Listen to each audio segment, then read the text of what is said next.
Existe um estado do coração que transforma tudo o que toca, não mudando as circunstâncias externas que permanecem o que são, mas modificando tão profundamente a nossa maneira de as receber, que é como se o mundo ele próprio tivesse mudado.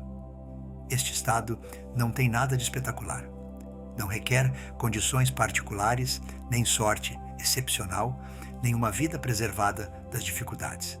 É acessível a cada um, a cada instante, seja qual for a sua situação.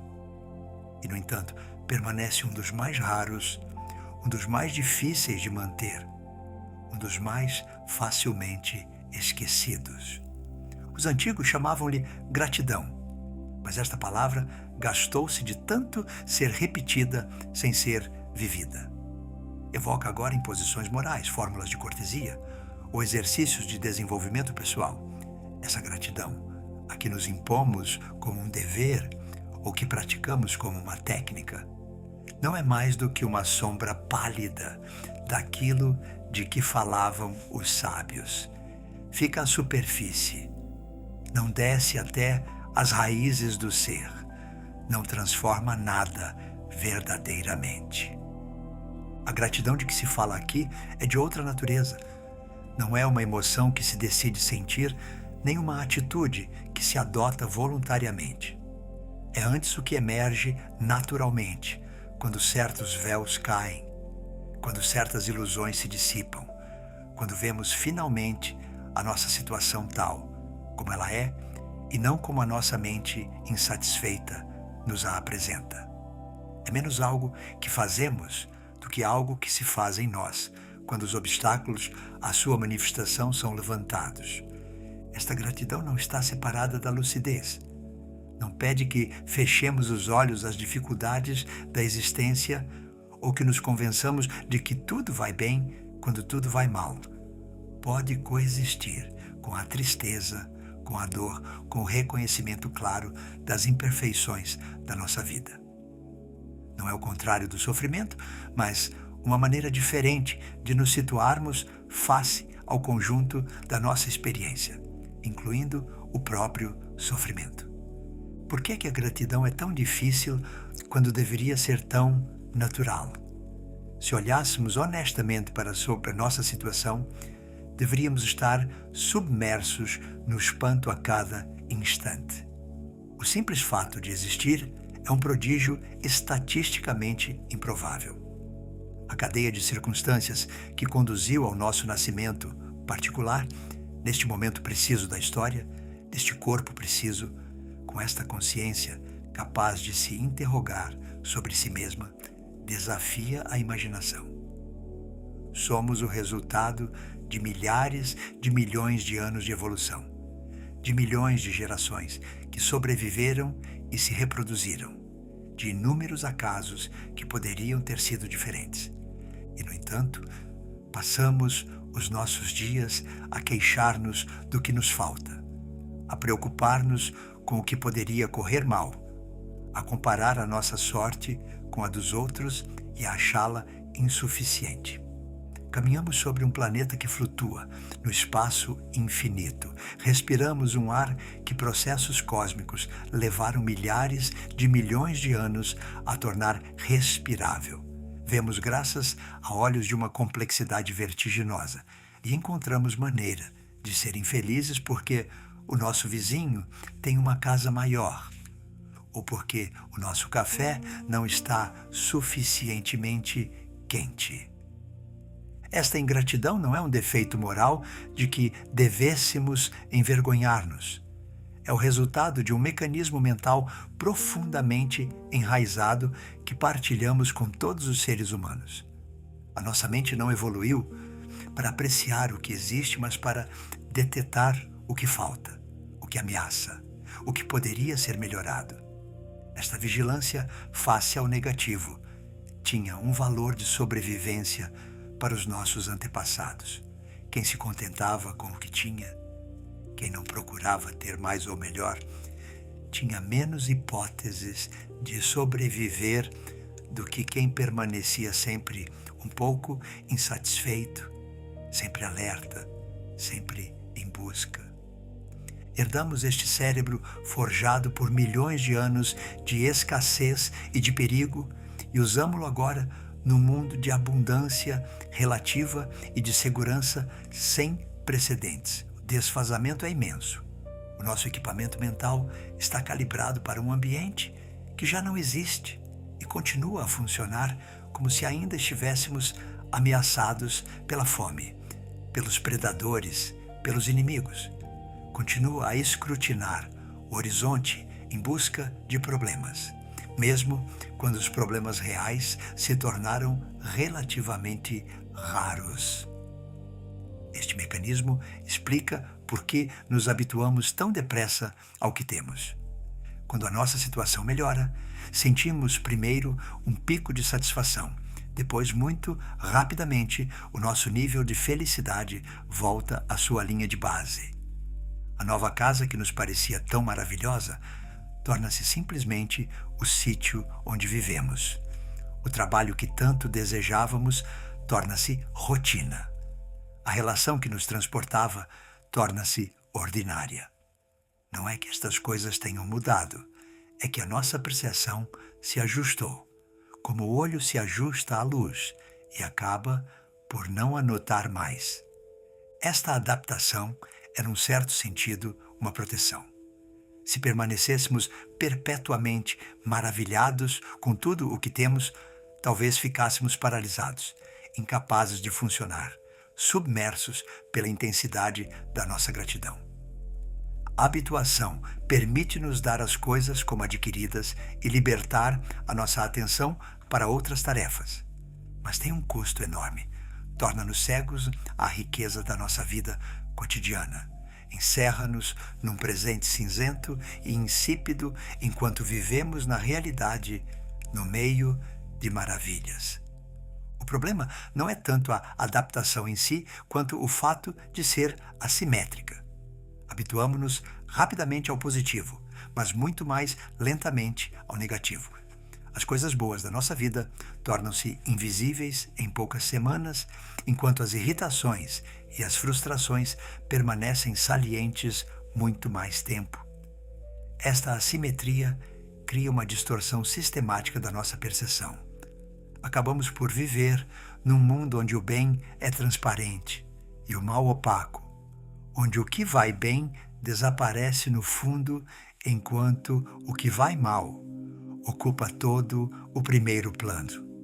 Um velho sábio taoísta ensinava aos seus discípulos pedindo-lhes que descrevessem o seu dia. Invariavelmente começavam pelas dificuldades encontradas, os obstáculos, as decepções.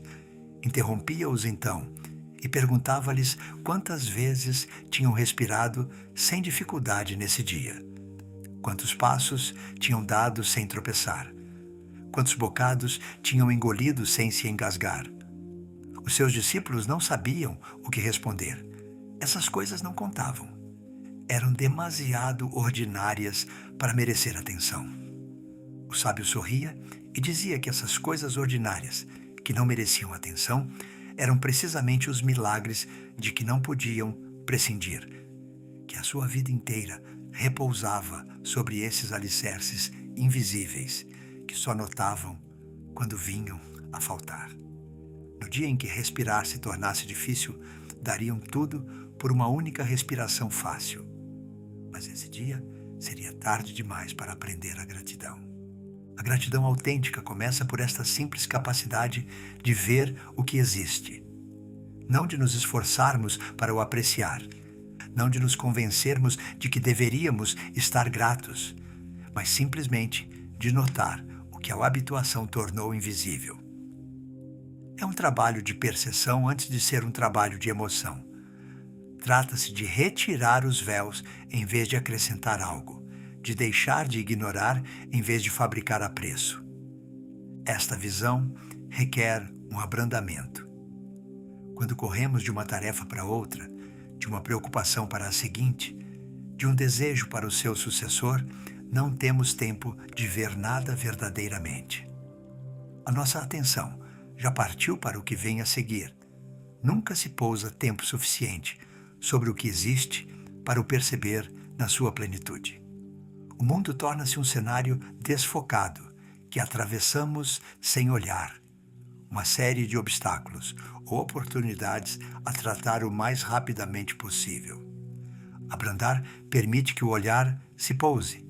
E quando o olhar se pousa, começa a ver o que não via. Os detalhes emergem, as texturas aparecem, as qualidades revelam-se. O rosto familiar, que já não olhávamos verdadeiramente, volta a ser um milagre de complexidade e de beleza. A refeição cotidiana, que engolíamos distraidamente, revela os seus sabores, as suas origens, o trabalho de todos os que contribuíram para a colocar diante de nós. O simples fato de estarmos vivos, que dávamos como adquirido, como o ar que respiramos, reencontra o seu caráter extraordinário. Não é um exercício de pensamento positivo em que nos esforçamos por ver o lado bom das coisas. É antes um exercício de atenção em que simplesmente deixamos de olhar para outro lado. O lado bom estava lá desde o início, simplesmente atravessávamo-lo sem o ver. A gratidão que nasce desta visão não é forçada. É a resposta natural do ser humano face ao real, quando consente finalmente em olhá-lo. Há nesta gratidão uma dimensão que as palavras dificilmente capturam. Toca algo mais vasto do que a simples gratidão pelas coisas boas da nossa vida. Toca a nossa relação com a própria existência, com esse mistério fundamental de haver algo em vez de nada, de estarmos aqui para nos maravilharmos. Os contemplativos de todas as tradições testemunharam esta dimensão. Falam de uma gratidão que não tem objeto particular, ou antes cujo objeto é tudo o que existe. Esta gratidão não é uma resposta a algo especificamente agradável. É uma maneira de nos situarmos face à totalidade da experiência. Pode coexistir com a dor, com a perda, com a dificuldade, porque não está condicionada pelas circunstâncias. É antes o reconhecimento da sorte incrível de sermos conscientes, de podermos sentir algo, mesmo o sofrimento. Esta perspectiva pode parecer estranha, quase absurda à nossa sensibilidade moderna. Como se poderia estar grato por sofrer? Não é exatamente isso. Trata-se antes de reconhecer que a própria capacidade de sofrer é um aspecto da capacidade de sentir, e que esta capacidade de sentir é ela própria o milagre fundamental. O ser humano que sofre continua a ser um ser humano vivo, consciente, ligado ao mistério da existência. Esta verdade não suprime o sofrimento, mas situa-o num contexto mais vasto, onde já não é a palavra final. O mestre Zen estava gravemente doente, o seu corpo devastado pela dor. Os seus discípulos choravam junto ao seu leito, suplicando-lhe que lhes desse um último ensinamento. O mestre abriu os olhos, olhou pela janela a cerejeira em flor e disse simplesmente: "Que sorte!" Depois morreu. Os seus discípulos permaneceram longo tempo a meditar sobre estas últimas palavras. Alguns pensaram que falava da cerejeira, outros que falava de toda a sua vida, outros ainda que falava daquele momento preciso, mesmo com a sua dor, mesmo com a morte que vinha. Talvez falasse de tudo isso ao mesmo tempo. Talvez a gratidão verdadeira não faça distinção entre os objetos pelos quais está grata. Esta gratidão sem objeto particular não se fabrica com um esforço de vontade. Não se pode decidir estar grato pela própria existência, como se decide enviar um cartão de agradecimento. Emerge antes como um fruto natural de certas práticas e de certas compreensões. Aparece quando abrandamos o suficiente para perceber o que existe, quando largamos o suficiente para deixar de resistir à nossa experiência. Quando amadurecemos o suficiente para ver para além das nossas preferências pessoais. A meditação, nas suas diversas formas, cria as condições desta emergência. Sentando-nos regularmente, no silêncio, observando o fluxo dos nossos pensamentos e das nossas sensações, sem nos agarrarmos nem os rejeitarmos, desenvolvemos uma qualidade de presença que permite perceber o que a agitação ocultava. Descobrimos que mesmo o tédio, mesmo o desconforto, mesmo os estados que habitualmente fugíamos, têm uma textura, uma qualidade, uma presença que merece atenção. E esta descoberta progressiva alarga a nossa capacidade de acolhimento até poder abraçar cada vez mais da nossa experiência. Existe um obstáculo particularmente tenaz no caminho da gratidão: a comparação. A nossa mente compara sem cessar, automaticamente, compulsivamente. Compara a nossa situação com a dos outros, o nosso presente com o nosso passado ou com o nosso futuro imaginado, a nossa realidade com as nossas expectativas e os nossos desejos. E quase sempre esta comparação deixa-nos perdedores. Há sempre alguém que tem mais, que faz melhor, que vive mais intensamente. Há sempre um passado idealizado ou um futuro fantasiado que supera o presente, tal como é. Esta comparação não é apenas um mau hábito de que nos poderíamos libertar com um esforço de vontade. Está profundamente enraizada no nosso funcionamento mental, provavelmente por razões evolutivas ligadas à nossa natureza social. Os nossos antepassados viviam em grupos onde o estatuto relativo importava para a sobrevivência e a reprodução. Saber onde nos situávamos em relação aos outros era uma informação vital. Herdamos esta necessidade de nos compararmos, mesmo quando a comparação já não serve nenhum propósito útil. O problema da comparação é que destrói a gratidão pela raiz. Impede-nos de ver o que temos, mostrando-nos constantemente o que não temos. Transforma a abundância em insuficiência pelo simples facto de olhar para outro lado. O homem que tem uma refeição diante de si e que olha para o banquete do seu vizinho não consegue apreciar a sua refeição. Não é que a sua refeição se tenha tornado menos nutritiva, é que a sua atenção está noutro lugar, capturada pelo que não tem em vez do que tem. A tradição taoísta alerta para esta armadilha com uma insistência particular. Ensina que o contentamento não vem do que se possui, mas da cessação da comparação. Quem deixa de comparar encontra-se subitamente rico de tudo o que tem, sem que um único elemento tenha sido acrescentado à sua situação. É uma riqueza que não pode ser nem roubada nem perdida, porque não depende das circunstâncias externas, mas de uma transformação do olhar. Um camponês pobre trabalhava o seu pequeno pedaço de terra com ferramentas gastas. Um viajante perguntou-lhe se não sofria ao ver as vastas propriedades do seu vizinho rico. O camponês parou, apoiou-se na sua enxada e pareceu considerar a pergunta seriamente. Depois respondeu que quando olhava para a terra do seu vizinho, sentia dor. Mas quando olhava para a sua própria terra, tinha o suficiente. Então tinha escolhido olhar para a sua própria terra. O viajante fez-lhe notar que não era assim tão simples controlar o seu olhar. O camponês sorriu e admitiu que era verdade, que lhe tinha levado anos a aprender.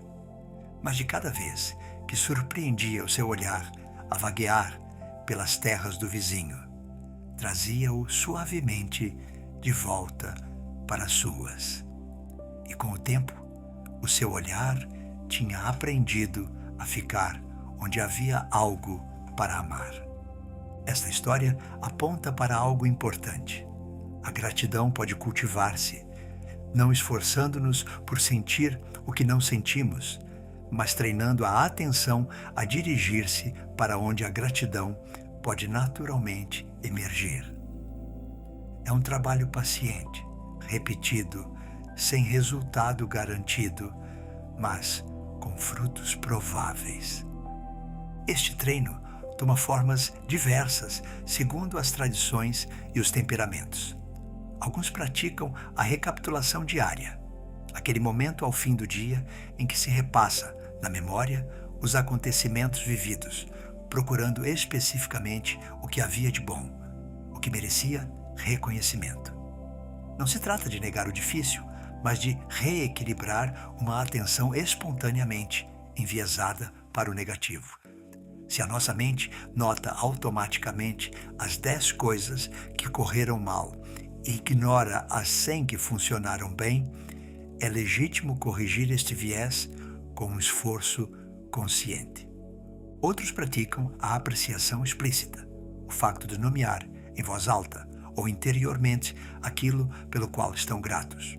Esta verbalização não é mágica, mas tem um efeito real. Pôr palavras sobre algo torna-o mais real à nossa consciência. O que permanece vago e não formulado escapa à nossa atenção. O que é nomeado adquire uma presença mais estável. Dizer obrigado por esta refeição, mesmo interiormente, mesmo rapidamente, torna-a mais visível do que simplesmente comê-la distraidamente. Outros ainda cultivam o que os budistas chamam mudita, a alegria partilhada. O fato de se alegrar com a felicidade dos outros em vez de a invejar. Esta prática ataca diretamente o veneno da comparação. Em vez de ver a felicidade alheia como diminuição da nossa, aprendemos a vê-la como aumento da quantidade total de felicidade no mundo. Felicidade da qual nos podemos alegrar como se fosse nossa. Esta transformação da inveja em alegria partilhada é um dos exercícios mais libertadores que existem. A gratidão transforma não apenas a nossa experiência interior, mas também as nossas relações com os outros. O ser humano grato é naturalmente generoso, porque não vive no medo da carência. Quem se sente rico do que tem, pode dar sem calcular, sem temer empobrecer-se. Quem se sente pobre, mesmo possuindo muito, retém e acumula, sempre inquieto com o que lhe poderia faltar. Esta generosidade não é um esforço moral, mas um transbordar natural. Como uma fonte que dá a sua água sem esforço porque está cheia, e a água tem de ir para algum lado, o ser grato dá porque tem demasiado para guardar, porque a circulação lhe parece mais natural do que a retenção. O que recebeu gratuitamente pode dá-lo gratuitamente. O que veio até ele sem mérito da sua parte pode ir para os outros sem exigência de mérito. Esta generosidade cria círculos virtuosos. Quem dá com gratidão inspira gratidão em quem recebe. Quem recebe com gratidão inspira alegria em quem dá. As relações deixam de ser contabilidades onde cada um vigia o que deu e o que recebeu. Tornam-se espaços de circulação livre, onde o dom e a recepção se misturam sem que se saiba já bem quem dá e quem recebe, porque os dois estão presentes ao mesmo tempo em ambas as partes. A gratidão melhora também a nossa capacidade de receber, que não é tão simples como parece. Muitas pessoas têm mais dificuldade em receber do que em dar. Receber parece-lhes criar uma dívida, uma dependência, uma inferioridade. Preferem dar porque isso as põe em posição de força, porque preserva o seu sentido de autonomia. Mas esta dificuldade em receber corta o fluxo da generosidade tão seguramente como a dificuldade em dar. Priva os outros da alegria de dar e priva-nos a nós próprios do que nos é oferecido. Existe uma gratidão que não diz respeito apenas ao que nos é agradável, mas que se estende também às dificuldades que atravessamos. Não uma gratidão masoquista que amaria o sofrimento por si mesma, mas um reconhecimento do que as provas nos ensinaram, do que desenvolveram em nós, da pessoa que nos permitiram tornar-nos. Esta gratidão é geralmente retrospectiva. No momento da prova, sofremos e gostaríamos que este sofrimento cessasse. Não estamos gratos, estamos em luta, em resistência, em sobrevivência. É normal e humano. Mas quando o tempo passou, quando olhamos para trás com o distanciamento que a distância dá, vemos frequentemente que esses momentos difíceis foram viragens, ocasiões de crescimento, iniciações necessárias à nossa maturação. A doença que nos obrigou a abrandar salvou-nos talvez de uma vida de corrida desenfreada, para lado nenhum. A perda que nos partiu o coração abriu-nos talvez a uma profundidade de amor que não conhecíamos. O fracasso que nos humilhou libertou-nos talvez de uma ambição que nos desviava. Estas reconversões do negativo em positivo não são automáticas, não são garantidas e não justificam o sofrimento como se fosse bom em si, mas acontecem com frequência suficiente para que possamos manter a mente aberta face às dificuldades presentes, sem saber ainda no que se tornarão no tecido da nossa vida. Esta abertura não é otimismo ingênuo. Não pretende que tudo aconteça por uma razão, ou que tudo acabará bem. Reconhece simplesmente que não estamos em posição de julgar definitivamente o valor de um acontecimento no momento em que se produz.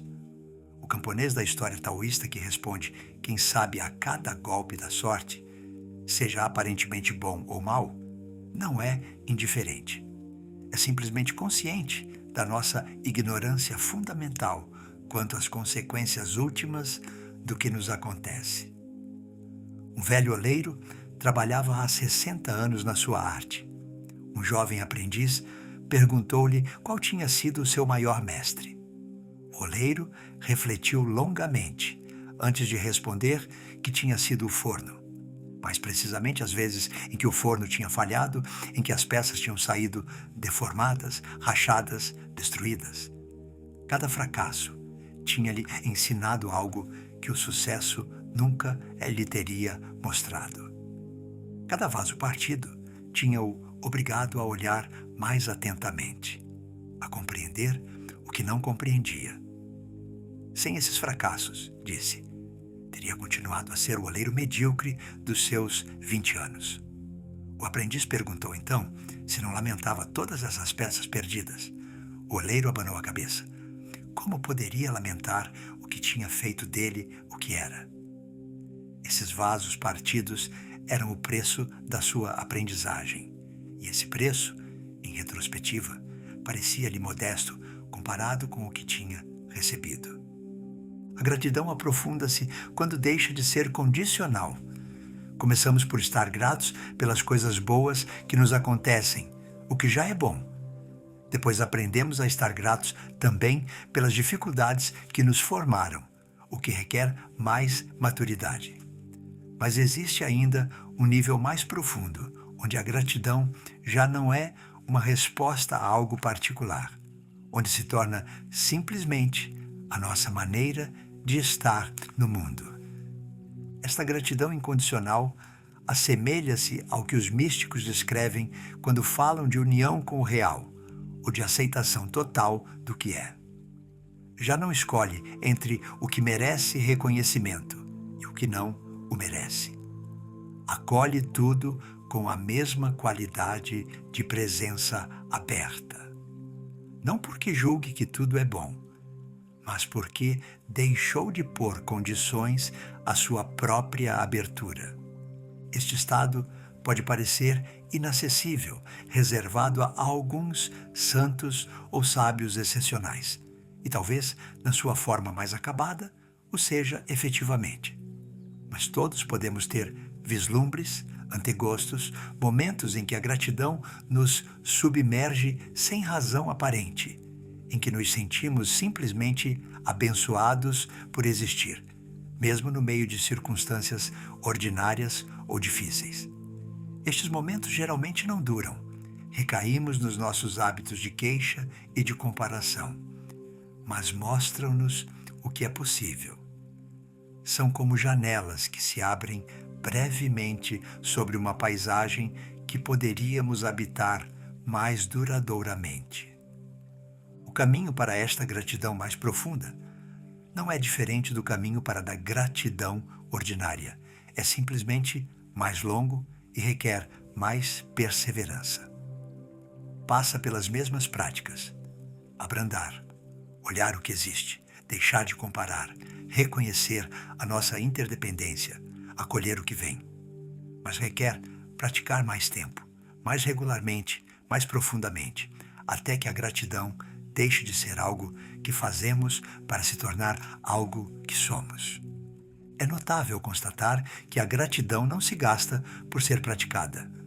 Contrariamente aos prazeres que se embotam com a repetição, contrariamente às posses que perdem o seu atrativo uma vez adquiridas, a capacidade de gratidão reforça-se à medida que é exercida. Quanto mais agradecemos, mais encontramos razões para agradecer. Quanto mais vemos o que há de bom na nossa vida, mais o nosso olhar se afina para perceber mais. Este círculo virtuoso tem uma base neurológica.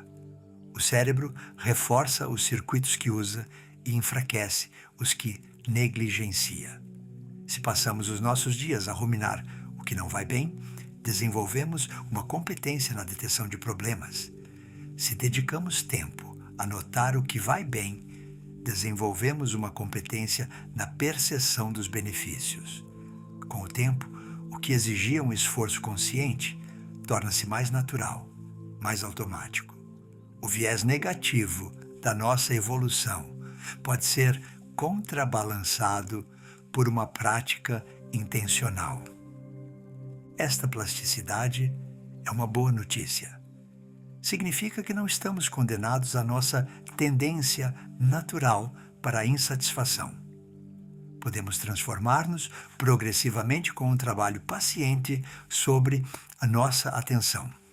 Este trabalho não é espetacular, não traz resultados imediatos, requer constância a longo prazo. Mas os seus frutos são reais e duradouros. Não nos podem ser retirados por nenhuma mudança de circunstâncias externas, porque residem na nossa maneira de ver e não no que vemos. As tradições contemplativas insistem nesta regularidade da prática. Alguns minutos cada dia valem mais do que uma hora de vez em quando. É a gota que escava a pedra, não o aguaceiro ocasional. É o regresso diário à atenção que transforma o nosso olhar. Não o esforço intenso, mas esporádico. Esta paciência é ela própria uma forma de gratidão. Aceitamos que a transformação leve o tempo que levar, sem exigir resultados imediatos. Confiando no processo, como o jardineiro confia na semente que plantou. A gratidão tem também uma dimensão coletiva, social, civilizacional. Uma cultura que valoriza a gratidão e a pratica coletivamente cria um ambiente diferente daquela que valoriza a competição e a acumulação. As relações são diferentes, o tecido social é diferente, a relação com o tempo e as posses é diferente. Vivemos numa cultura que esqueceu largamente a gratidão. Celebra a realização individual como se nos tivéssemos feito a nós próprios. Encoraja a comparação e a inveja como motores do progresso econômico. Mede o sucesso pelo que obtivemos em vez do que soubemos apreciar. Produz indivíduos que têm cada vez mais e estão gratos cada vez menos. Não é uma fatalidade. Outras culturas, outras épocas, outras tradições souberam manter viva a prática da gratidão. criaram rituais que lembravam regularmente as pessoas o que tinham recebido. Honraram os antepassados, os mais velhos, os mestres, todos aqueles de quem temos o que somos. Integraram o agradecimento nos gestos cotidianos, antes da refeição, ao nascer do sol, na lua nova, em cada mudança de estação. Podemos beber destas tradições sem necessariamente adotar as suas formas particulares. O essencial não é o ritual específico, mas a intenção que transporta. Criar momentos regulares em que nos lembramos do que recebemos, em que nos subtraímos à corrida para nos voltarmos para o que nos foi dado. Estes momentos podem ser simples, breves, adaptados à nossa vida moderna, mas têm de existir. Caso contrário, o esquecimento retoma o controlo e encontramo-nos a correr atrás do que já temos. Uma família tinha o hábito de partilhar ao jantar o que cada um tinha apreciado no seu dia. Não era uma obrigação formal, apenas uma pergunta colocada naturalmente. O que houve de bom hoje? Os filhos crescidos desta família testemunharam mais tarde que esta simples prática tinha moldado o seu olhar sobre a vida. Tinham aprendido a procurar o bom, a notá-lo, a nomeá-lo. Não para negar o difícil, que também tinha o seu lugar nas conversas familiares, mas para não deixar que o difícil ocupasse todo o espaço. Aquele pequeno ritual diário tinha plantado neles uma semente de gratidão, que tinha continuado a crescer muito depois de terem deixado a casa familiar. Voltemos ao ponto de partida. A gratidão autêntica não é um dever moral nem uma técnica de bem-estar. É a resposta natural do ser humano quando vê claramente a sua situação. É o que emerge quando os véus da habituação, da comparação e da expectativa caem. Não precisa de ser fabricada. Precisa apenas que os obstáculos à sua manifestação sejam reconhecidos e progressivamente removidos. Este trabalho de reconhecimento e de remoção de obstáculos é o trabalho de uma vida. Nunca está terminado, porque os véus têm tendência a reformar-se mal os afastamos. A habituação volta, a comparação retoma, a expectativa renasce. É a natureza da nossa mente, forjada por milhões de anos de evolução, num ambiente de escassez e de competição. Não podemos mudar esta natureza de repente, mas podemos trabalhar com ela, pacientemente, dia após dia. E este próprio trabalho pode ser ocasião de gratidão. Podemos estar gratos por ter encontrado estes ensinamentos, por ter a capacidade de praticar, por ter tempo para nos dedicarmos a isso. Podemos estar gratos por cada momento de clareza, mesmo fugaz, por cada rasgão nas nuvens que nos deixa entrever o céu.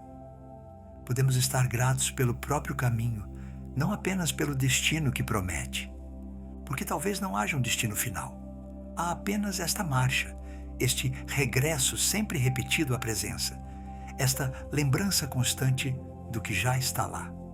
E nesta marcha, neste regresso, nesta lembrança, algo se transforma silenciosamente. Não nos tornamos perfeitamente gratos de uma vez por todas, mas tornamo-nos progressivamente mais capazes de gratidão, mais prontos a ver o que há de bom, mais inclinados a receber o que nos é dado. Um velho mestre estava no limiar da morte. Os seus discípulos perguntaram-lhe se tinha arrependimentos. Refletiu longamente, os olhos fechados, percorrendo talvez em espírito as décadas da sua vida. Depois abriu-os e disse que lamentava não ter agradecido o suficiente. Não agradecido apenas às pessoas, mas agradecido tudo. O sol cada manhã, a chuva quando vinha, o silêncio da meditação, o barulho das crianças que brincavam. Tinha sabido essas coisas preciosas, mas não as tinha sentido suficientemente como preciosas. Era o seu único arrependimento. Os seus discípulos esperavam, talvez, uma revelação mais profunda, um ensinamento final mais dramático. Mas o Mestre não tinha mais nada a acrescentar. Tinha dito o essencial: agradecer. Simplesmente agradecer. Tudo o que existe enquanto existe. Porque um dia já não existirá. E nesse dia compreenderemos o que tínhamos. Mas será tarde demais para o apreciar. Então talvez possamos começar agora. Não amanhã, não quando as condições forem melhores, não quando tivermos resolvido os nossos problemas. Agora, com o que existe, tal como é. Respirar e notar que respiramos. Olhar à nossa volta e ver o que há para ver. Sentir este corpo que nos carrega desde sempre. Estes olhos que nos mostram o mundo. Estes ouvidos que nos dão os sons. Estas mãos que podem tocar e criar. Tudo isto não nos pertence verdadeiramente. Tudo isto nos foi emprestado por um tempo que não conhecemos, que pode terminar a qualquer momento. Esta precariedade não é uma razão de tristeza, mas uma razão de gratidão. O que é precário é precioso. O que pode terminar merece ser apreciado enquanto dura. O que nos foi dado sem que o pedíssemos merece o nosso reconhecimento, mesmo que não saibamos a quem agradecer. Mesmo que o obrigado se dirija ao vazio ou ao todo, que é talvez a mesma coisa. O coração que agradece não é diferente do coração ordinário. É simplesmente aberto. Deixou de se defender contra o que é, de se queixar do que falta, de correr para o que poderia ser. Pousou finalmente. E neste repouso, descobre que tudo o que procurava estava lá desde o início, que a corrida era inútil, que o tesouro não estava no fim do caminho, mas em cada passo do caminho. E esta descoberta, este reconhecimento, esta visão clara do que sempre lá estivera. É isto a gratidão. Não algo que devemos cultivar de fora, mas algo que estava em nós desde sempre, esperando simplesmente que nos detivéssemos tempo suficiente para o notar.